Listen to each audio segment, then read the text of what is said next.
Peter, what stood out to you most? The Bucs win 5-5, the first game ever in Munich. Actually, let's start with Jason. What do you think? Okay. For me, you mentioned it as you read the highlight, Devin White. He was a guy that everybody was talking about a few weeks ago with the Ravens game and effort and all of that other stuff. And he played his butt off. And Todd Bowles even talked about it, we'll get to it after this, of what he was going through. But this guy gets on a plane to Munich, finds out right before he's getting on the plane that he loses his father, Carlos Thomas. And then he goes out there, sacks on Geno Smith, stripping the ball, making play after play, playing with a ton of energy while also playing with a heavy heart.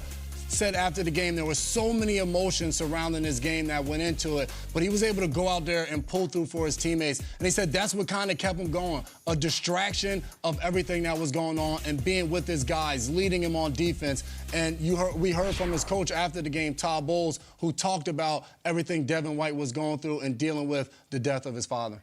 It was an amazing. For him to even get on the plane, you know, it happened right before we were leaving, and he still got on the plane to play the ball game. So, you know, to lose your dad right before you're getting ready to go to Germany and to come out and still play says a lot about the guy.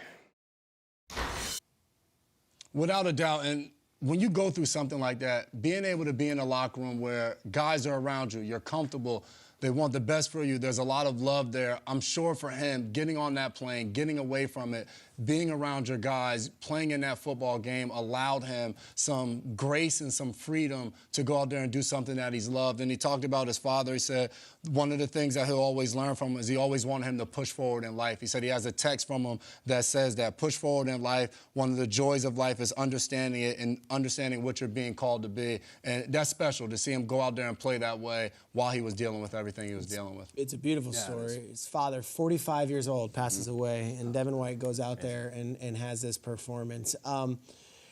Brady's seen it all, right? Like the rings, the Super Bowls, even his career at Michigan. I think Brady was really, really blown away by that crowd and by that experience. And I think this trip as a whole, and I've been speaking with Tampa folks, they just landed. I think this trip as a whole might be the catalyst that they needed. It was just like, go away for a little while, put it in perspective.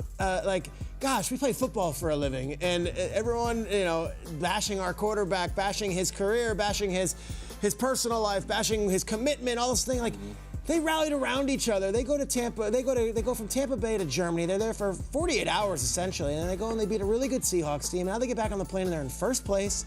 Brady looked great again. Yeah. We found a running back in Rashad White, maybe.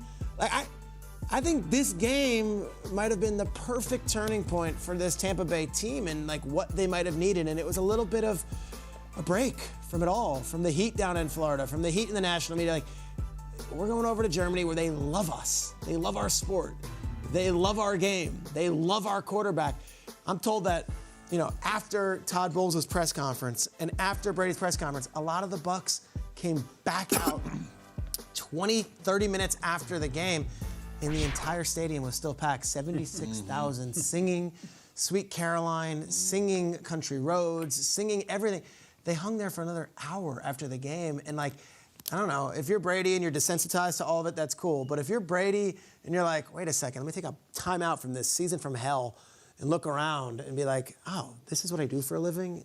This is amazing. I gotta say, I think that this might have been the perfect catalyst for whatever the Bucs have. And if it wasn't, it was actually a small respite from what's been a hell of a season that's been just negative, that, hey, wait, there's some positivity here too. I don't think he's desensitized. As a matter of fact, I think that's why he's still playing, is he still appreciates these moments. And when you stop playing, they don't exist anymore. You just have the memories of them. So I'm sure he absolutely was in tune with it, Peter.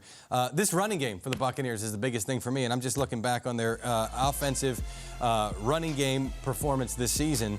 152 in the opener, and then after that, 72, 34, three rushing yards, 69, 75, 46, 44, 51, and then finally yesterday it breaks through 161.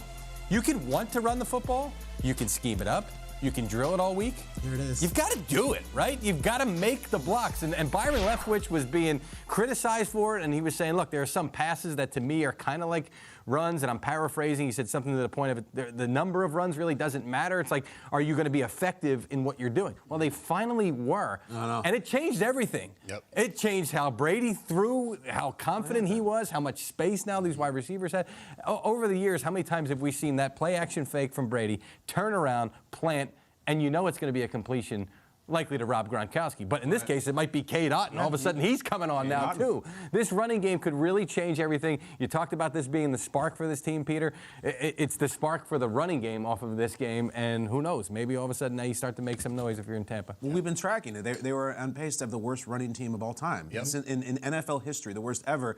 But they're fine now. Now, you chill. What I mean by that is, like, if you have good players and you have veteran coaches, you don't hand out the Lombardi in October or November. Just chill. Keep playing, play through it, just like you did in your Super Bowl year.